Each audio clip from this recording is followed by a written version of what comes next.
Salve, salve galera do canal, tudo bom com vocês? Hoje estamos com essa S10 aí, ano 2014. Hoje nós vai num projetinho novo aí nela, uma cliente minha.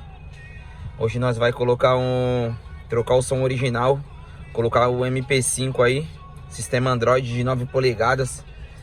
Tá aqui, ó, o cliente comprou. Aí, ó, top. Vou tirar ele daqui do saquinho.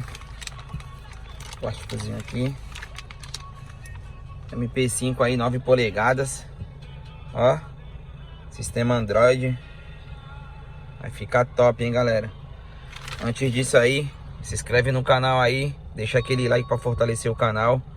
Vamos pra cima, que Deus abençoe todo mundo.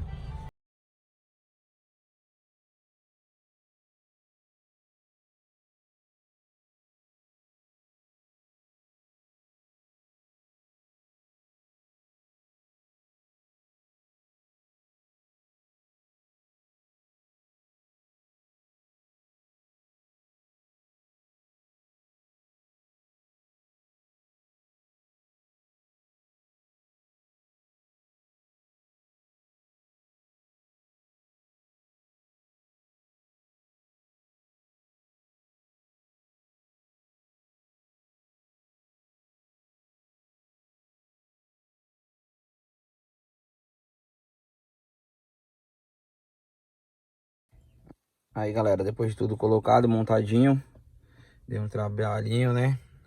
Passar o fio da câmera de ré. Mas tá tudo ok. Vamos ligar ela aqui.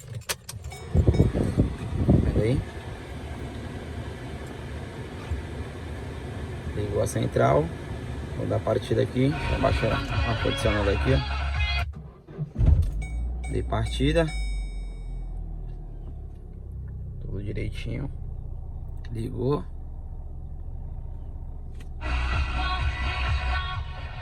Na rádio aqui, vou engatar a ré, ó. Câmera de ré instalada, só vou posicionar ela certinho lá. Tudo ok. Beleza, galera? Olha como ficou top.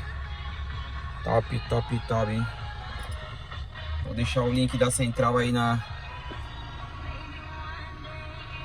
deixar o link aí pra vocês aí adquirir. Top, top. Várias funções. Aqui, ó. USB, Bluetooth. Ó, tudinho direitinho, ó. TV, tem tudo. Olha aí. Comando de volante, mas a S10 não tem um comando de volante, entendeu? Mas ficou top, top, hein? Se inscreve no canal aí, deixa aquele like aí pra fortalecer o canal aí. Beleza? Qualquer dúvida aí, comente aí nos comentários o que achou aí. Tamo junto, valeu, galera.